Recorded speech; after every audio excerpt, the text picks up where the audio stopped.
All right.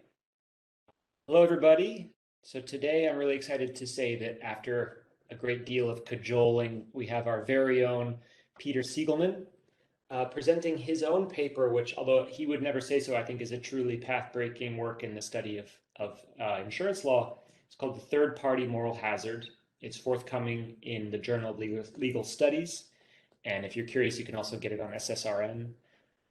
Peter is the Philip Blumberg Professor of Law here at the University of Connecticut Law School and is your favorite co-host of this workshop. So as usual, today's session will be recorded.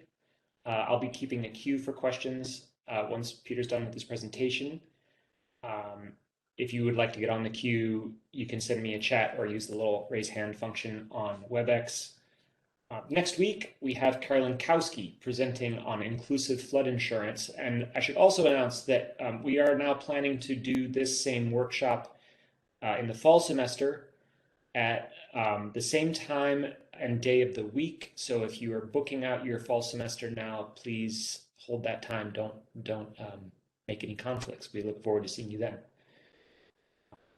So with that, I'll hand it over to Peter. Thanks very much. Yeah, so this is kind of like a one idea paper that I'm going to be talking about. And so what's the idea? The idea is there's this thing called third-party moral hazard, which we define as basically what you see on your screen there, the effects of insurance on the loss or claims increasing behavior of people who are not party to the insurance contract. So the standard first-party moral hazard story that everybody in this chat room knows is about how transferring risk increases risk because it reduces the incentives for prevention on the part of the policyholder or the person that's buying the insurance. The essence of third-party moral hazard is that transferring risks creates externalities because it changes the behavior of people who are not parties to the insurance contract. That also can lead to some losses. Sometimes it can actually lead to gains. And so I'm going to be focusing more on the losses part, but there are possible gains from third-party moral hazard as well, which we can talk about in the Q&A if anybody's interested. So there's this insurance externality. It's a little bit different from a standard externality that you might have in mind if you're thinking about something like pollution, because in the case of pollution, I blow smoke out the chimney of my factory and it lands on your yard or gets your house dirty or something. It's directly caused by my behavior. Here, the externality is not so much the direct creation of losses, it's the creation of an opportunity to create losses by virtue of the strategic behavior or the incentives created for third parties. So we're not talking about direct causing of losses, we're talking about opening up scope for loss creation or claims creation. And our thesis is just very simple. This is a thing, and there are reasons to take it seriously. So that's the TLDR. If you want to leave now, you've heard pretty much the bottom line. And if you want to stick around, I'll try to make it a little bit more interesting. So I was thinking in preparing for this talk about what the visual metaphor might be for what I'm talking about. And it seems to me that this is a picture, by the way, of a guy in Nigeria. I can't tell whether he's creating the problem or fixing the problem. But the problem is basically that in many third world countries, there are giant power grids that run across the system and ship power from one place to another. But people don't just get electricity from plugging their appliances into sockets in the walls. They go right into the power line and tap the power directly from the source, as it were, as it passes overhead. So this tangle of wires represents all the people who have improperly tried to tap into the power grid without paying for it. And you can think about insurance somewhat, the third-party moral hazard element as something like that, that there's this conduit of money that's flowing around. People are trading risks on the one hand for payments of cash on the other hand.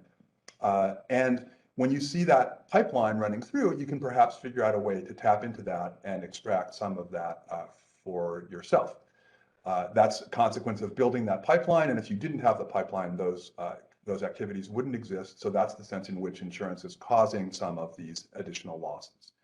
I want to begin with a caution that really the evidence that I'm going to be talking about for the importance of this phenomenon is not of the causally robust social science kind. It's been very hard to study this. We have not really found any real social science studies that kind of try to measure it in the way that you might like. And it's interesting to ask why that's true. I don't really have a good story about that. But so what we're going to do is rely a lot on anecdotes and stories. And I want to start with an example, see if I can make this work. What I want to do is go over here. Here's an example of what we're talking about. Can you see that? Okay.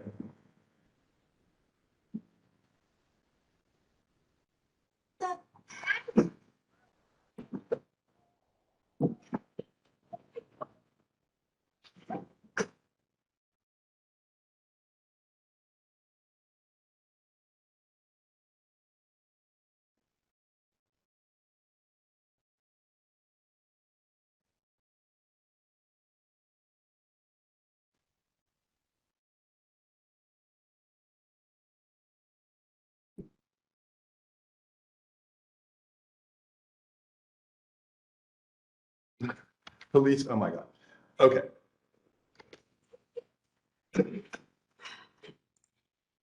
Oops, sorry, I didn't need to play it again.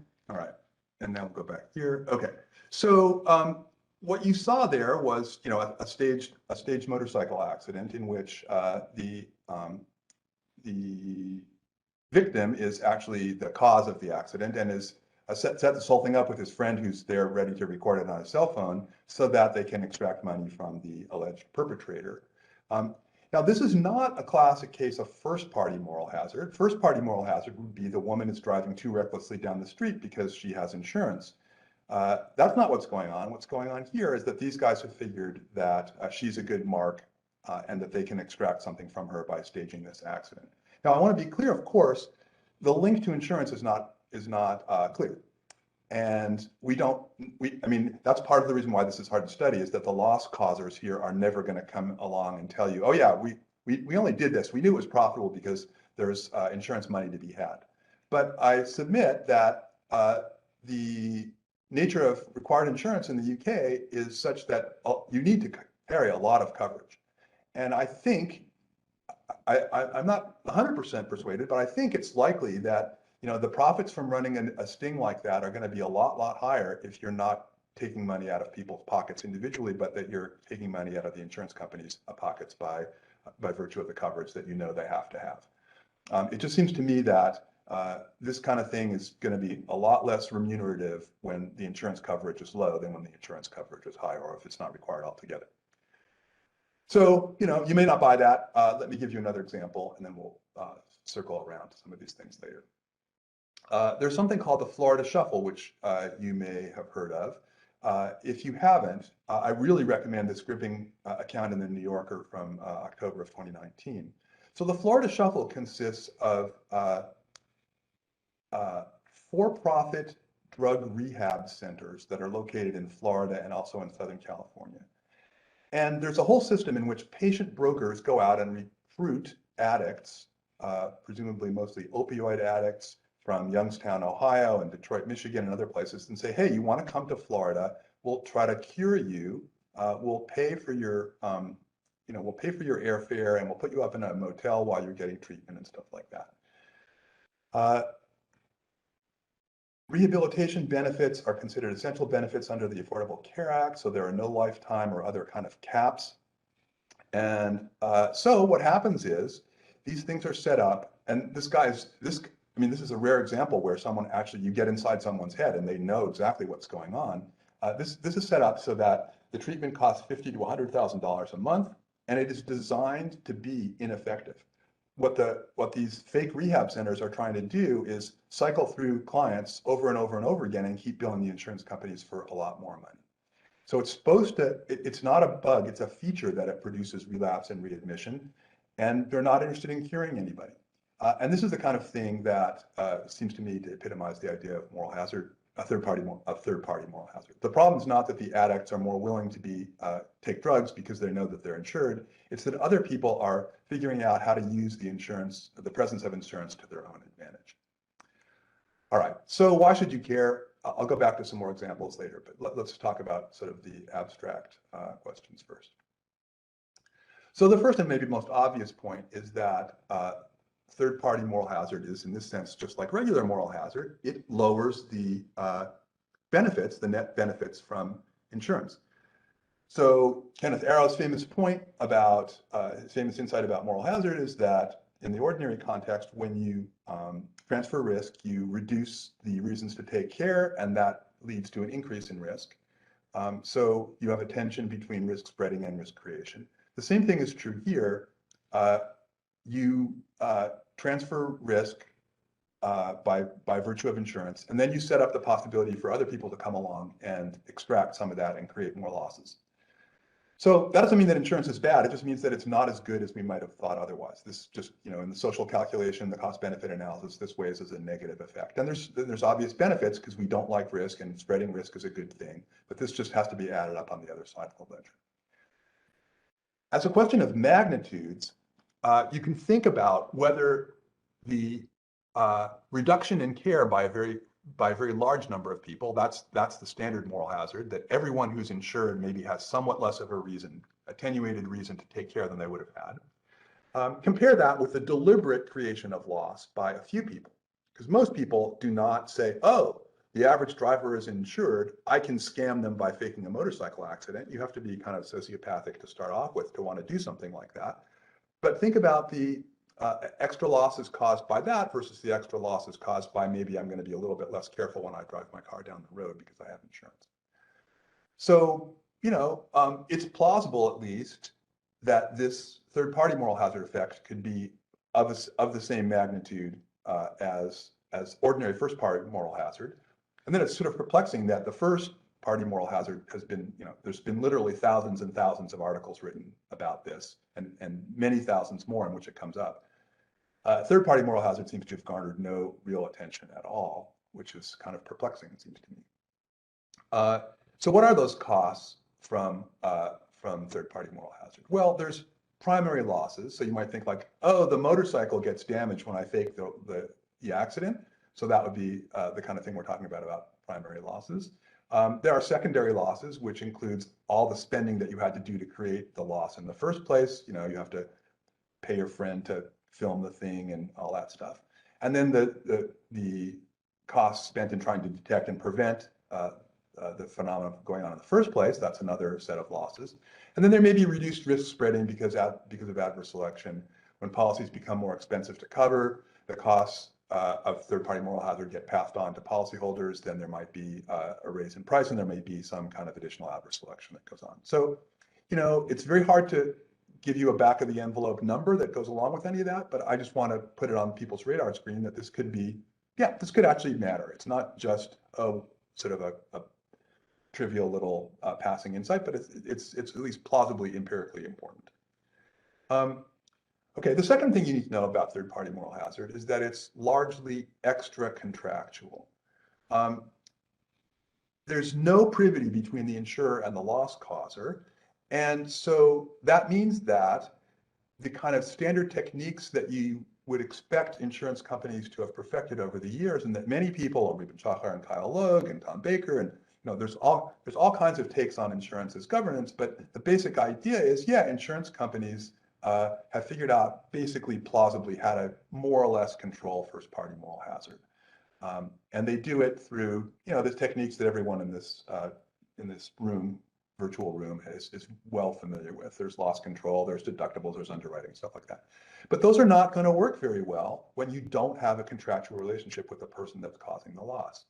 Could you imagine in the motorcycle crash that a higher deductible or more careful underwriting would have made any difference at all to the behavior of the people in the car accident video? Like, no, this is the obvious answer, I think. The policyholder herself, the woman, was not going to change her behavior, and neither were the loss causers, the two accident so-called victims. So we may need something bigger, right? And that's one of the themes is insurance is just not pure contract. Insurance may need something bigger. You may need to stop fake motorcycle crashes. You may need the police department or something else that sits on top of this contractual relationship and operates in the background, because you can't really control third-party moral hazard with the same repertoire of techniques that insurance companies have traditionally used. And Tom Baker and Anya Shortland have a new paper about kidnapping and cyber ransom, where they sort of make this argument in that context in particular, that, look, there's things that insurance companies can do, and they're doing many of them, but at the end, we may not be able to solve this problem at all well with just relying on insurance. You need the state to come in. So insurance as governance, but then there's also government as governance, and that's kind of the backup or supplement or complement or something like that. A related point is that what we're talking about here is not are human-caused losses. These are strategic behaviors, decisions that people choose to make or not make. And so while you might say loss control is almost always, maybe always a positive in the context of first-party moral hazard, it's not necessarily a positive in the case of, or it's not always a positive in the case of third-party moral hazard. The welfare consequences are ambiguous because the risks here are strategic and human cost. So what do I mean?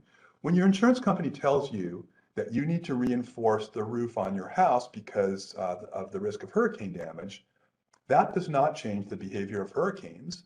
It just means that your house is a little stronger, and it means that losses have been prevented that way. But think about what happens when a kidnap insurer says, we want you to build a higher wall around your house to make it harder for people to kidnap you. Well, it probably does do that. But what that really does is it just shifts the loss down the block to the guy who doesn't have a big wall in front of his house, because the kidnappers come to your house and see that they're going to have a hard time, so they go to the guy with a 2-foot fence instead. So we're not really, loss control in the third-party moral hazard context is not really controlling losses. It's partly, at least, shifting the losses to somebody else. And so in that case, it's kind of a social waste, right? If someone's going to get kidnapped, then I might as well not build a wall, because all I did was waste money on a wall and shift the loss to somebody else. Yeah, so what we're doing is we're diverting strategic efforts to someplace else that simply soaks up the harm that would otherwise have occurred here. And there are lots of examples of this. Employment practices liability insurance is another great example.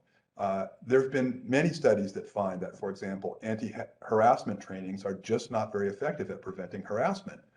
But Shaheen Talef and others have written about how, yeah, that may be true, but EPLI insurers push training anyway, because the point is, and he has some great quotes about this, it bulletproofs the policyholder against litigation, right? We had training. Well, what else? We did all the stuff to prevent this harassing behavior that we possibly could, so you shouldn't hold us liable. And because, therefore, it doesn't really reduce actual harassment, insurance-motivated training just shifts the cost of the harassment back to the victim, because they can't succeed in litigating against the harm causer. That's kind of the point I just made, so I won't repeat that. There's also some very interesting sets of issues that sort of point the opposite way. So the standard economic model of moral hazard is one in which we assume that litigation is frictionless and costless, and that courts are error-free, and no resources are used up in the process of litigating. But in fact, that's just absolutely untrue. And we are operating in a world in which we should be very well aware that there's really a massive under-litigation problem, as well as perhaps an over-litigation problem in some contexts. So like one study that looked very carefully at medical malpractice in a large academic hospital by Laurie Andrews, this is now 20 years old, 25 years old probably, she finds that 17%, this is the university, you're not supposed to know this, but it was the University of Chicago hospital, 17% of patients experienced a serious adverse event causing temporary physical disability or worse. But only 7% of the injured patients made any sort of claim for compensation. So what do we draw from that? Well, if there is a sense in which the presence of insurance leads to more litigation than would otherwise be the case, that could very well be a good thing if the background baseline rate against which we're operating is massive under litigation, which is certainly true in some contexts. Again, that's not to say, right? It's not to say that there's a choice between either fraud or under litigation. You can have both, and we do. We have both bad suits being brought and good suits not being brought. It's type 1 and type 2 errors. We have both of those, but striking the balance is going to be tricky and complicated, and it's it's beyond the scope of this paper or beyond my brain to sort that all out, but I just want to highlight those issues.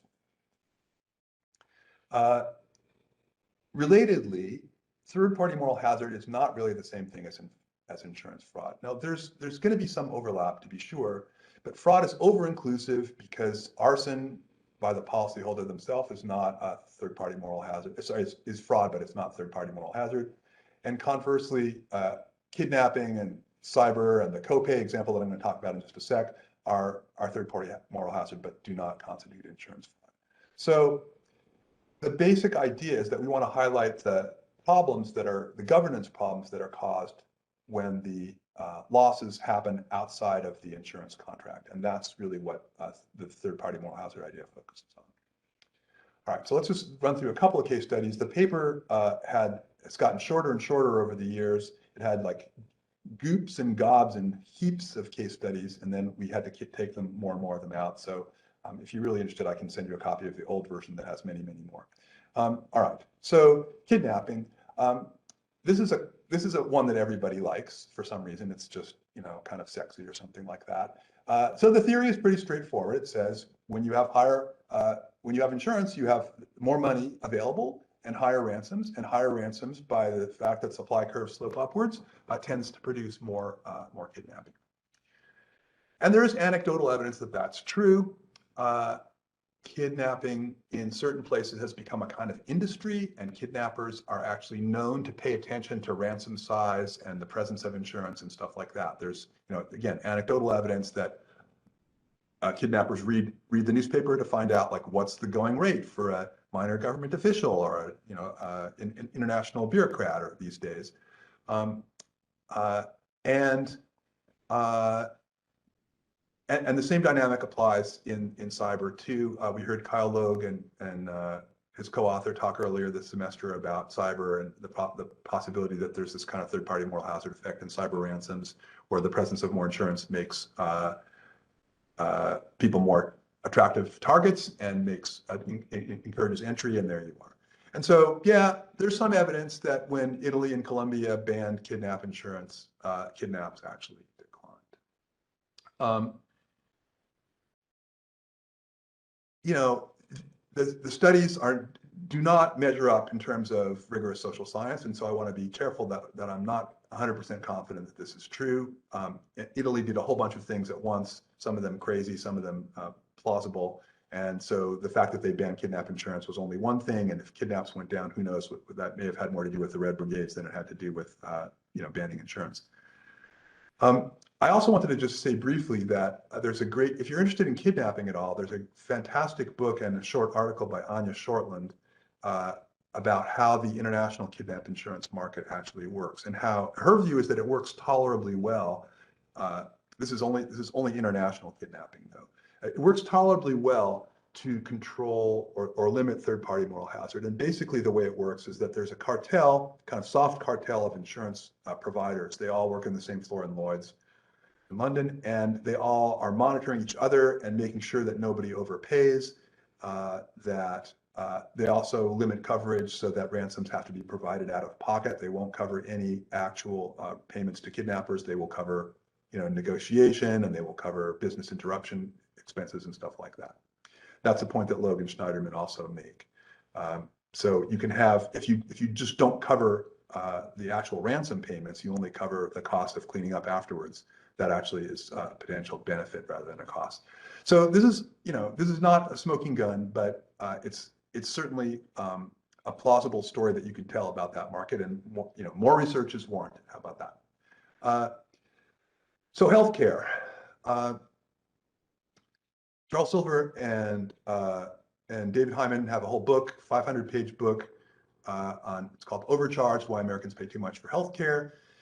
Here's a sample quote: "Healthcare is expensive because it is insured. Insurance makes healthcare more expensive than it would be if people paid for it themselves." So you might think about that as first-party moral hazard, and that's kind of the line that they're mostly taking. They do talk a little bit about some of these issues, but you know, there's a kind of narrative out there about, well, you know, people go to the doctor too often because it's free, or they get too many kidney transplants because they're artificially cheap. What? Wait a second. Is that what we're talking about? No, I don't think anybody's talking about that, or they shouldn't be.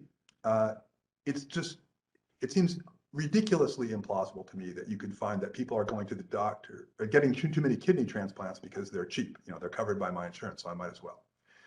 And John Nyman has a great book and series of articles showing how, if that is the case, if people are only going to get kidney transplants because of insurance, that's actually a good kind of moral hazard. That's just what we want. It's the sort of access, the enhanced access that's made possible by the existence of insurance, and that is really great. The problem is it's third parties. It's not the policyholders. It's not the insurance companies. It's the hospitals. It's the drug companies. It's the doctors have figured out ways to kind of get involved in this and siphon off some of the money that's flowing through the pipeline. There's a phrase that I learned about in writing this paper called a wallet biopsy. This is a common idea in the trauma community that, you know, the kind of treatment that you get is based on, well, let's see what kind of insurance coverage this person has, and we can charge them more and do more stuff for them if they have more insurance and less if they don't. So here are some quick examples. As I said, healthcare is kind of, because it's so complicated, if you just go back to that tangled snarl of electric lines, it's kind of, that's actually a very good model for healthcare, at least at some abstract level. It's so complicated. There are people who have figured out all kinds of ways of sneaking an electric cord in there and siphoning off some of the power. So MRIs. MRIs, are widely acknowledged to be overused. There's lots of reports that we cite in the paper from doctors and medical societies saying that you shouldn't use them for initial management of patients with uncomplicated lower back pain, but they're routinely ordered by physicians without any clear clinical indication. That's a quote. And you can see why, right? Patients want them. Doctors can make the patient happy by ordering them. They don't do any harm. You know, it's not like sticking your finger even. And doctors sometimes own the imaging facility where the MRI is going to be performed, so they can benefit directly.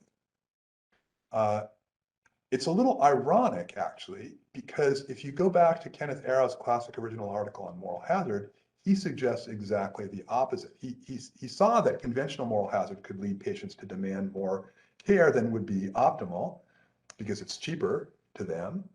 So to prevent that kind of overuse, he suggests that it makes sense to ration care. And the way that you might do that is to, here's a quote, rely on the professional ethics of physicians not to prescribe frivolously expensive costs of treatment, at least when the gain is primarily in comfort or luxury rather than health proper. One of the characteristics of a successful economic system is that the relations of trust and confidence between principal and agent are sufficiently strong so that the agent, the doctor, will not cheat even though it may be rational economic behavior to do so. To which I can only add, sigh. I mean, that would be great.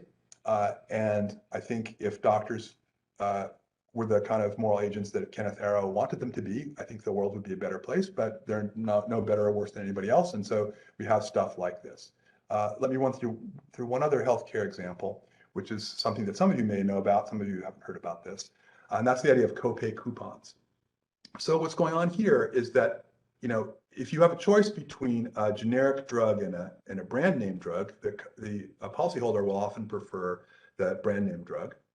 It just sounds better and it seems more, I don't know, psychologically effective or something like that. So what will happen is that to give you an incentive to choose the cheaper generic drug, they will offer a low deductible for the generic and a higher deductible for the branded drug. And that's supposed to give you a price-based reason for saying, oh, well, if it's really, it's $50 for one and $5 for the other, I'll go with the $5 one. But then the counter strategy by the drug companies is they respond with these coupons. And you may have seen some of these ads on TV where they'll advertise some drug and then say or as little as $0, right? Available for as little as $0, or contact us for a coupon.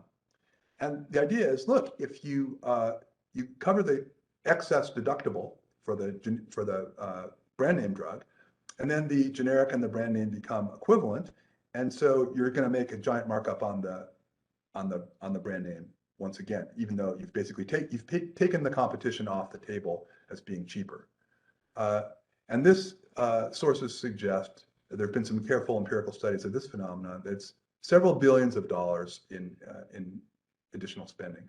And Massachusetts, where I live, makes this illegal. You're not allowed to offer coupons, but most states don't Okay, shifting gears, let's talk a little bit about liability insurance. How are we doing? So again, as I said before, it's important to realize that there's a baseline of kind of underclaiming, and it's important to understand that we're not arguing in our paper that all that there's a mass outbreak of fraudulent lawsuits or something like that. There are bad claims out there, of course. There are also many good claims that aren't being brought, and so again, weighting those is not going to be at all straightforward. Here's a case where the existing theory and models are just not very helpful because they assume that everyone who's injured they assume that courts don't make errors, they assume that there are no false claims being filed, and so on and so on. So you can't really learn that much from the theory, at least as it currently stands. But we have a couple of examples. One is based on the New York experience with no fault. So there's a lot of evidence that there's significant amounts of sleazy behavior and loss creation by third parties. So we've tracked down a federal indictment which involves a massive scheme by Russian organized crime figures in New York to pad bills that were covered under the state's no-fault law, and it was organized crime in the literal sense. It was very, very well organized. So these people had runners who were designed to meant to go out into the street and find people who had been in accidents or could claim to have been. They got a commission for each victim that they brought in. Then they had their own ambulances, which took victims to their own clinics, which referred them to their own MRI shops, which then passed them on to their own physical therapists, all certified by their own doctors. So they had this massive network of stuff, and they could just overbill at each stage of the game. Prescribe more MRIs, prescribe more weeks and weeks and weeks of physical therapy that you didn't need, and that's a way of tapping into the insurance pipeline as well. And then in a completely different context, there's D&O insurance where at least there's some evidence, and I want to be careful here because I think the evidence is weaker, that there's the third-party moral hazard may be operating. Baker and Griffith have a great empirical sort of qualitative empirical study of this market, and one of the people they spoke to said it's just easier to get money out of an insurance carrier than that is out of an insured because it's the third party's money. So there's pretty clear sense that insurance does drive some D&O coverage. All right, let me talk a little bit about mechanisms. I'm almost done, and then anybody who wants to can come chime in. Why does this happen? So I think the most obvious story to tell is just a very simple one. It's just that there are deep pockets, and if you have to pay for anything out of your own pocket, that's going to be probably a lot less money than an insurance company could pay for that same thing. We went through a bunch of examples of this, but it just seems pretty clear that by introducing more funds into the equation, you're going to drive behavior in a way that would not be possible without those additional funds. Tom Baker, who seems to come up in almost every talk I've ever heard about insurance, one way or another, he's already come up in this one, but he'll come up again now because he has this very interesting paper about so-called blood money, in which he talks to plaintiffs' side lawyers in tort cases, who all agree that it's very, very unusual to go after anything more than the insurance coverage, the policy limits. If you, there are rare circumstances in which they will try to go over those limits, but that's very unusual. And what is that about? Well, he basically says that there's a feeling that it's wrong to take money out of individual people's pockets, and that insurance is there to be paid out. So the fact that you're creating losses to be paid by an impersonal third party is one thing. It's very different to say I'm causing losses to that little lady who is driving her car down the British road. If she has to pay out of her pocket, that just feels different. And if, I guess if the people are sufficiently psychopathic or sociopathic, they wouldn't care, but it feels different to say an insurance company that is in the business of paying out claims is responsible for writing the check versus Mrs. Jones, who, has a nice cat and makes tea at 4 o'clock for herself every afternoon. And then the third thing is this idea that you can have insurance crowding out monitoring. So think about a more homey example is car repairs. If your car is covered for damage to it, and you need a new bumper or something like that, if you're paying out of pocket, you might go to 5 different body shops to try to figure out which ones will give you the best deal. If your insurance company's paying, you might go to many fewer. You don't have a reason to really monitor their behavior that well because the costs are not going to be paid by you. A more large-scale example comes from the financial crisis, where the standard story was, where there was a, too big to fail banks kind of understood that, let's just take lots of risks because the Fed will have to bail us out if anything goes wrong. That's a classic first-party moral hazard, but there's evidence that we cite in the paper that in addition to this, the private creditors of those too big to fail banks basically had the same logic in mind. They said, well, look, why should we monitor carefully what kind of loans these guys are making? Because there's no reason to do that. Either the loans are okay, in which case we'll get repaid, or they're not, in which case the Fed will cover them and then we'll get repaid. So why should we bother to monitor anyone's behavior at all? The implicit promise of government-backed insurance eroded market-based incentives for financial discipline by lenders, but not necessarily through the direct route. Oh, we're insured, we'll just do whatever we want to. It's more like, oh, they're insured, so we don't have to watch carefully what they're doing, and no one's putting a check on their behavior the way that people have suspected. Okay, almost done. All right, so what should we do? Right, so it's any law paper at least has to have something in there about like what's the normative angling, and we don't have any great ideas. I'll just be candid. There have been some clever solutions that have been adopted, so I want to just highlight a few of those. I mentioned already briefly Anya Shortland's analysis of the kidnapping market, where she basically shows how they've kind of designed some combination of the way the contracts themselves are written, but mostly the organization of the market and the fact that everyone's keeping tabs on all the other insurers prevents a kind of inflation and runaway payouts that might otherwise be a problem. And so she's reasonably satisfied that works pretty well, at least in the international kidnapping context. Another interesting angle is the story about the duty to reimburse in D&O policies. So just quickly, the standard D&O policy does not have the typical coverage provisions that you would see in most other contexts. Rather, it says, okay, policyholder, you choose what law firm you want to hire, we'll just pay them, whatever that is. And you might think that would lead to a kind of first-party moral hazard problem that, all right, well, we'll just go out and hire, Skadden to do everything for us, even when it doesn't need to be, because why not hire the best? Someone else is paying for it. But you can think about that duty to reimburse as an anti-third-party moral hazard provision. If you believe that there are a lot of strike suits, and I'm not taking a position on that, but if you believe that there are, then when you're considering filing a strike suit against someone with a duty to reimburse insurance policy, you can imagine thinking, oh, geez, well, they're going to spend whatever they want to. The policyholder, has sole control over the defense, and only the insurance company's only duty is just to pay. Well, gosh, that's someone who's going to want to defend pretty darn vigorously because they're defending with somebody else's money. So maybe it doesn't make sense for me to bring this claim in the first place. It's a powerful sort of pre-commitment device that acts as a kind of deterrent, or at least it could. Again, we don't have any direct evidence of that, but it seems plausible to us that might be a good explanation for this otherwise quite perplexing phenomenon that D&O policies are so generous in their defense terms. Another thing is you might think about subsidizing precautions if they're effective. Dashboard cameras is one obvious example. It's interesting that in Europe, dashboard cameras are heavily subsidized. Insurance gives you a discount if you have one. There's no insurance discounts for dash cams in the US as far as I know.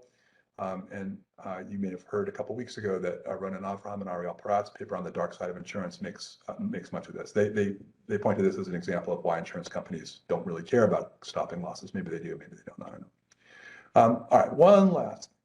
We have a little section in our paper about bounties and key TAM kind of actions. So the thought would be, You don't want to give too much power to insurance companies to deny claims, because then they're going to deny too many claims, and we certainly have good evidence that that can be a problem. You don't want to make it too hard for insurance companies, too easy for insurance companies to deny claims for that reason. You don't want to make it too hard for them to deny claims, because that encourages people to bring bad claims. So we are proposing something like a qui tam bounty system, in which instead of altering the accept deny decision, we have the insurance companies basically subsidize private actors to go out and find bad guys who are doing this kind of thing, and giving them a share of the proceeds as a result.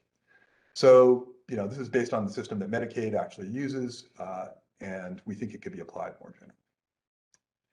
So final point is just basically the scholarly bottom line.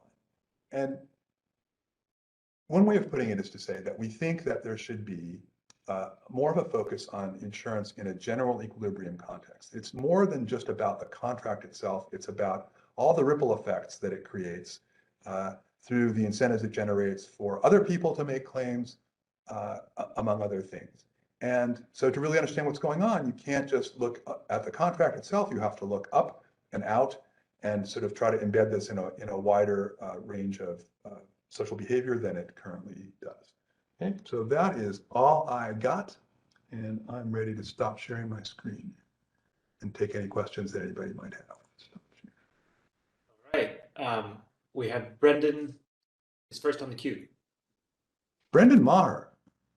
Yes, I can't seem to get my camera to work. But can you hear me? We can hear you fine. Okay. So, where to begin? What obviously super fascinating paper, totally unsurprising that it is, given the two authors and given the forum in which it's being presented. So one thing I think that's helpful is the idea that third-party moral hazard, one, exists. Of course it does. Two, it needs to be dealt with outside of contract. And I think there's some historical stuff that supports your point. I wanted to mention and then ask you a question. So okay. Subrogation is a principle that functionally says that the insurer can go after the loss causer to recoup from the loss causer the damage the loss causer inflicted on the insured, right? So the insurer, via subrogation principles, has the power to try and police third parties that cause losses in a way that the law says are causative legally. And interestingly enough, subrogation first started out as not a contractual principle, but an equitable one. A right the insurer had that sprung into existence because of equity, not because there was anything in the contract between the insured and the insurer. So it seems to me that common law reality is totally consistent with your suggestion that contract alone isn't enough to be policed this. In other words, 150, 200 years ago, common law judges had the exact same intuition that you have now, and that was actually how the law developed, which to me proves like you're obviously onto something. So that's number one. But then number two, I know you briefly talk about subrogation at the end of your paper, but is there a reason that you believe subrogation here is not going to be meaningfully effective in curbing third-party moral hazard? Because if you imagine a frictionless world, which of course we shouldn't, but if you imagine a frictionless world, it seems like subrogation is going to be a pretty strong tool for insurers to bring third-party loss causers to heel, to account. So what is is subrogation totally useless in your account? And if so, why? And is that something that, or is that part of the toolkit? I know you mentioned at the end of the paper, but I want to get your sense of, like, realistically, is subrogation going to be helpful? So it's really a great question, and I'm not sure I'm going to have a great answer. I think that, if you just run through the list of examples, so take the fake motorcycle accident. You could, if you wanted to, you could probably track those guys down. If you could figure out that it was a fake accident, you could track those guys down and sue them. But, in that case, that's the least of the problem. They're criminally liable and other things too. Kidnapping. Okay, so your policyholder gets kidnapped by the FARC in Colombia, are you going to go try to subrogation action against the FARC for causing losses to your kidnappers? I just don't think a lot of these things are going to fly very well as subrogation because they're sort of under the radar screen. It's one thing if, I'm negligently driving and I run into your policyholder and then you say, well, okay, we're going to cover their health care, but then we're going to turn to Siegelman for that. Like, I'm a legitimate person and you with a fixed address and you can find me and you don't have to detect whether I caused the loss or not. But in most of the examples that we're talking about in the paper, it's just either not clear that there's something nefarious going on at all. That's the point. You're trying to package this nefarious thing as it's legitimate, or you can't identify who the person is, or they don't have any assets, they're judgment proof. It's like, I just don't see how you can make too much. I mean, it's useful, but it's useful only within limits. And we have it now, and we have plenty of third-party moral hazard, so it's obviously not solving the problem. I guess I would say it's part of the toolkit, but in a lot of cases, it's not going to be sufficient. Can I ask a follow-up question, Travis? Yeah. Of course. So that I thought you might say something like that, which to me suggests, because I thought you would say something like subrogation is going to be very difficult to use in the cases of fraud, or nefarious, sinister conduct, and I think I get that, but I read your paper to be suggesting that third-party moral hazard is not just fraudulent, sinister conduct. It's also the fact that the existing of insurance tends to make people who are lost causers be less careful. Right. So because they know that if they actually injure someone, that person will get comped by the insurance company, and either that person will come after them or the insurance company will decide it's a waste of time. So do you think, what's the bigger portion of third-party moral hazard in your mind? Is it fraudulent / sinister conduct, or is it the increase in negligence by the lost causers because they know someone else is going to compensate their victim? So does that question make sense? it makes perfect sense. And I wish I had a good answer. So the thing is, what we have, because this is not really social science, it's kind of anecdote mongering. Yeah. The anecdotes tend to be like the things like the motorcycle crash, right? It's like somebody did something terrible and that goes to be a viral video, and that's how I found out about it. The fact that you, Brendan, or I might be driving a little bit more negligently because because we know that anybody we hit is going to be insured. Like, how are you going to detect that? It seems to me that that's going to fly under the radar screen and be very hard to measure. So I have a biased sample, in other words. I have a biased sample of the bad behavior as opposed to the merely negligent behavior. And I take your point. The merely negligent behavior might actually be kind of deterred by the subrogation possibility if people know about subrogation, which nobody except those people on this call know about. But I just don't have a good, I'm not comfortable saying, oh, it's third-party moral hazard is 90% bad guys trying to steal stuff and 10% extra negligence. I just don't know how much extra negligence there is by the third parties. I wish I did, but I just don't. Maybe somebody else. Okay, thank you. Who's All next? right. Tom said he couldn't raise his hand, but Tom, go ahead. Tom Baker. Oh, but you're muted. No. Tom? No. Oh no, sorry. Now it's working. Okay, good. So I hated this paper.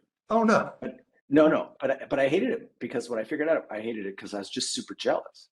That it is one of these things that's like been staring at us and sort of like all along, but A, no one ever gave it that name. And B, once you give something a name, you start to see a connection among a whole bunch of things. And of course, I've already cited it, 2.5 times. The halftime is the paper that I haven't sent you yet that I'm working on with Anya. So congratulations. Like, thank you.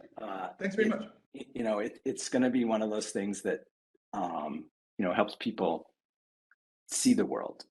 So that's great. So I'm happy for you. Thank you.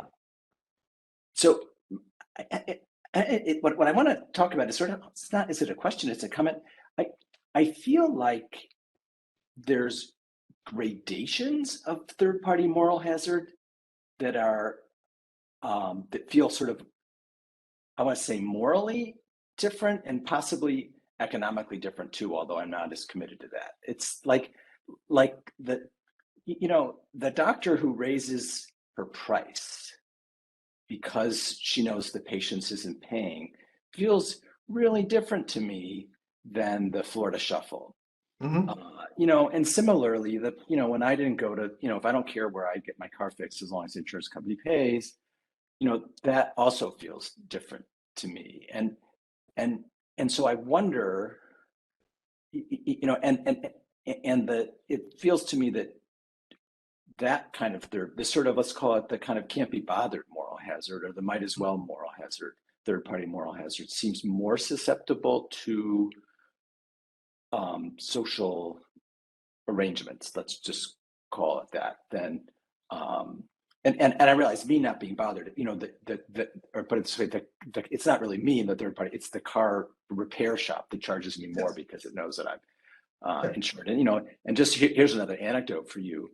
I had a car repair shop once offer to give me a kickback as a poor law student, if I chose them. It's a perfect example. That's like combination of third party, first party moral. Yeah, exactly. And I don't have a suggestion other than, like, as you think about what you want to do more with this concept, is can we give it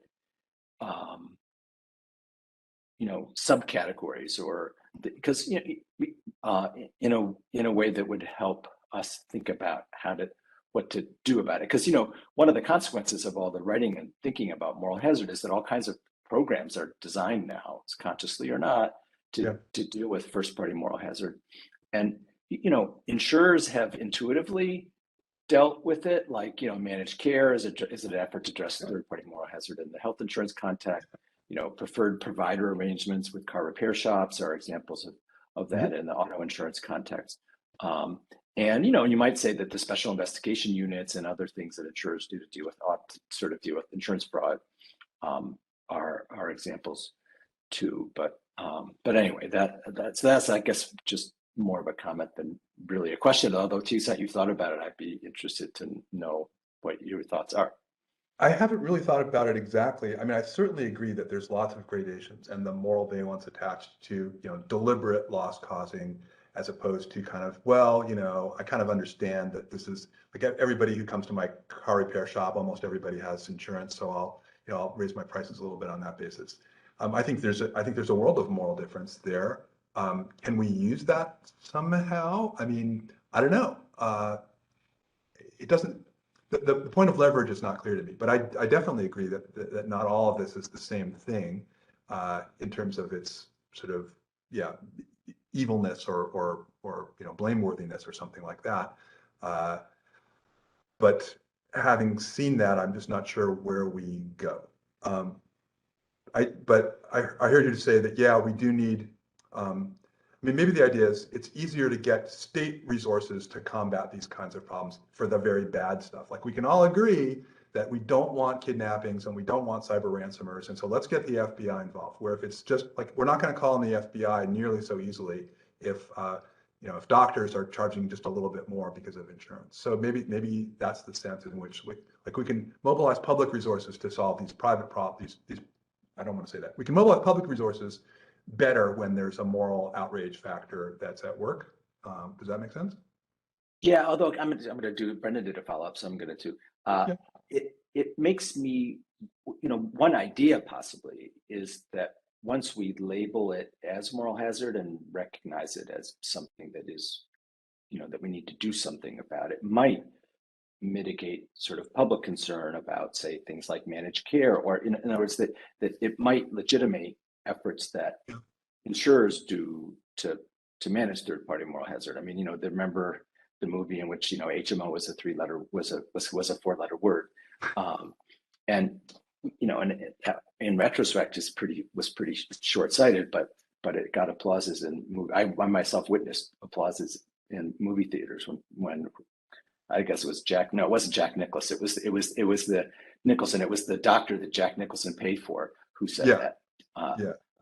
As Good as It Gets, I think, was the movie. But maybe in other words, it took a lot of work, but people now understand that moral hazard is a thing, in the first party context, and we're willing to, do things to combat it. And maybe putting this label on it would legitimate doing something about things that are not less than fraud, less than criminal. Yep. So I hear you. That seems like that seems like a risk. And I could hear myself even just now throughout the course of that talk saying things that made it seem like, oh, those poor insurance companies, they're just getting ripped off left and right and stuff like that. And I actually don't have any position on that at all. And if this sort of in some ideological sense plays into the, we need to crack down and we need to, I don't know what, regulate differently or be more generous to insurance companies, I would be sorry. I'm not trying to achieve that result. I mean, maybe it's justified, maybe it isn't. I just don't have a point of view on that. But I hear you, and I think you've said this before. Moral hazard has an ideological valence that it works in a certain way when put into the kind of arguments for and against various policies, and it almost always cuts in favor of we have to have these terms in the contract because otherwise there'd be moral hazard. We can't give the policyholder what they want here because otherwise there would be more yeah. And so that's how it plays out. And you know that better than anybody. And I don't want to endorse that. It may happen. Maybe you have some advice about how to prevent that from happening. So we have 3 minutes left. Peter, if you're willing to stick on a little longer. I will, of course. I'm not going anywhere. Okay. So any other people on the queue? If not, I'll jump in.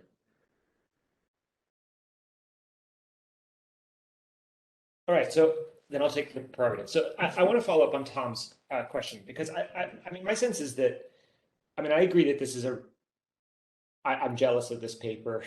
But I think that if the insight is going to ever have any legal teeth, like if the key time proposal is going to be plausible or any other effort to prevent this through legal means is going to work, you're going to have to face up to answer the question of how we distinguish between, good third-party moral hazard, where these are claims that actually should be brought, and they're properly now being brought, and the bad third-party moral hazard where it's just creating social waste. And I mean, I don't know how to answer that question or draw that distinction. But it's clear, I mean, from what you're saying, that you don't think that it maps perfectly onto the crime, not crime distinction. Mm-hmm. It's not just crimes that you're talking about here.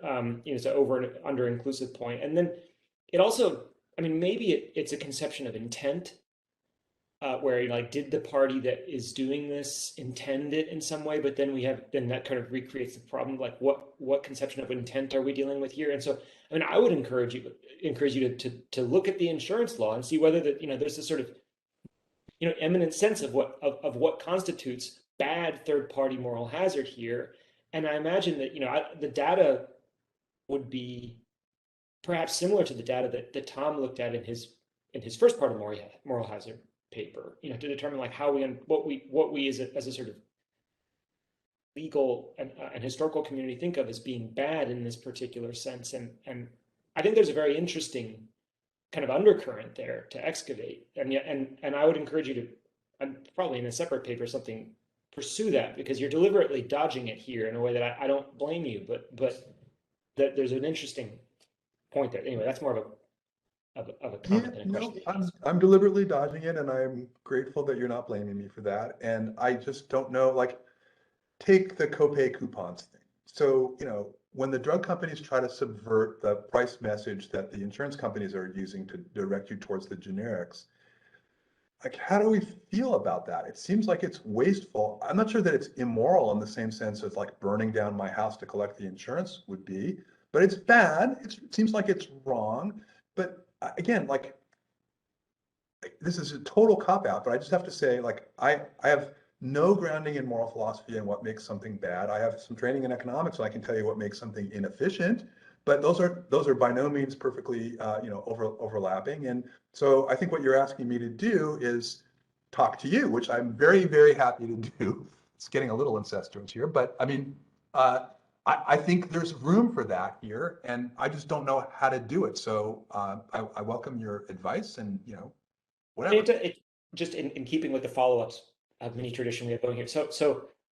But it seems like you can have a purely economic argument in favor of the coupons, which is to say that like that's how we subsidize drug companies, and the drug companies, make drugs, and that has positive externalities to society. And so there's, as a general matter, this isn't actually a net loss for society, and that seems, I mean, I don't know how plausible that is, but I think there's the informed opinion that I've seen suggests that these are really very wasteful, that the generics are just as good, and we want competition, and these are ways to get basically, extract monopoly rents. And some states, 2 states have made it illegal. So that seems kind of like bad. I mean, maybe not criminal law bad, but still bad. But I just don't, I'm sorry, I just don't have the conceptual vocabulary to really, it's a great question. It's just, I just don't have the conceptual vocabulary to really answer it. So we have Bob Yass and then Brendan again. Great.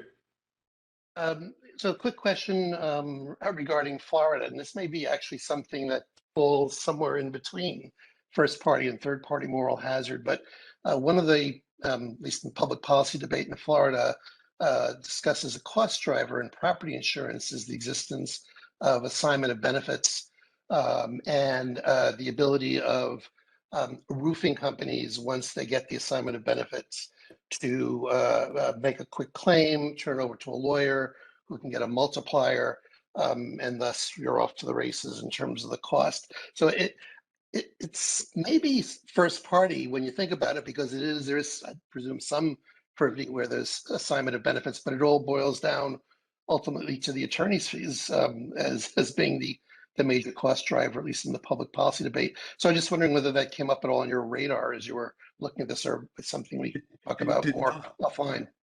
Nope, I'd never heard about that before, so I'd love to talk to you some more about that. It's not a completely clean category, as Tom suggested before. There can be, like, when the car body shop bribes you, the insured customer, to split the inflated price with them. So there may be something like that going on here too. Yeah, and actually in Florida, variation on the theme is auto glass. Yeah, and the same kind of setup where you bring it in, you sign the document, you assign the benefit to the provider, and then you're off to the races. Mm-hmm. Okay, to be continued. Yep, to be continued. And Brendan Maher with the last question. Well, Travis, I don't want to. I have Siegelman's cell phone number, so I can talk to him at any time. Other people. I want to hear it. So, am I literally the only one who? Can I? Does any? Okay. So, my comment thought actually connects what Travis, Tom, and I said as follows, Peter.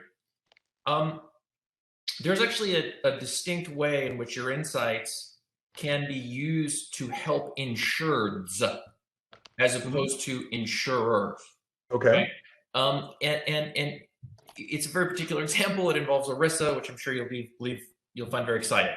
Mm-hmm. So what happens in a lot of these cases is a tortfeasor causes injury to a person who's insured by a plan. And ERISA writes into the contract, the ERISA plan writes into the contract what's called the first dollar recovery reimbursement provision.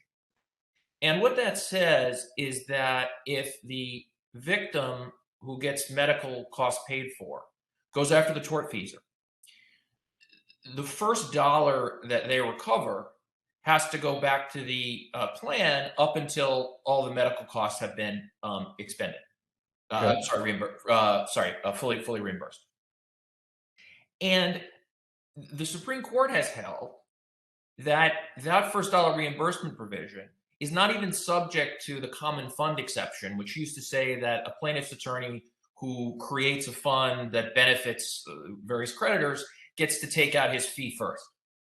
Okay? So the result of those sorts of provisions is that people who want to sue for torts that caused damage to them are going to have to pay the entire attorney's fee out of whatever share they get above what the plan wants to be reimbursed for. And in some cases, they may not think there's a high chance they're going to get an amount appreciably above that. So it reduces vastly the incentive to actually bring a lawsuit against the tortfeasor. So because in my view, the way the law is set up, it doesn't appreciate the realities of third-party moral hazard. Namely, there probably is some sort of increase in negligent behavior because of insurance coverage. It then undervalues the risk, the deterrence risk that you're taking when you destroy the incentive of the victim and their lawyer to go after the tortfeasor. So if someone appreciated more the possibility that people are behaving negligently and injuring folks, then they would be more protective of ensuring that people in the victim's position had rights to go after those people that were not subject to first dollar recovery provisions and an abrogation of the common fund principle. You'd want people to have an incentive to go after the tortfeasors and for their lawyers to get paid because you want to deter the tortfeasors. Mm-hmm. So your insight is totally it's a strong theoretical explanation of why it makes more sense in that setting to be solicitous of the interests of the victim and their attorneys, because that's going to serve a deterrence function that you are articulating is something that we should be concerned about, given the existence of, let's say, sinister moral hazard, third-party moral hazard. There's probably also the existence of negligent third-party moral hazard. Wow. Sorry. I will speak to you privately because I Thank you, want because that was just too complicated for my brain after an hour. Sorry, I apologize. No, don't apologize at all. It's great that someone is going to use this tool to explain something that I had never thought of and can barely understand. But cool.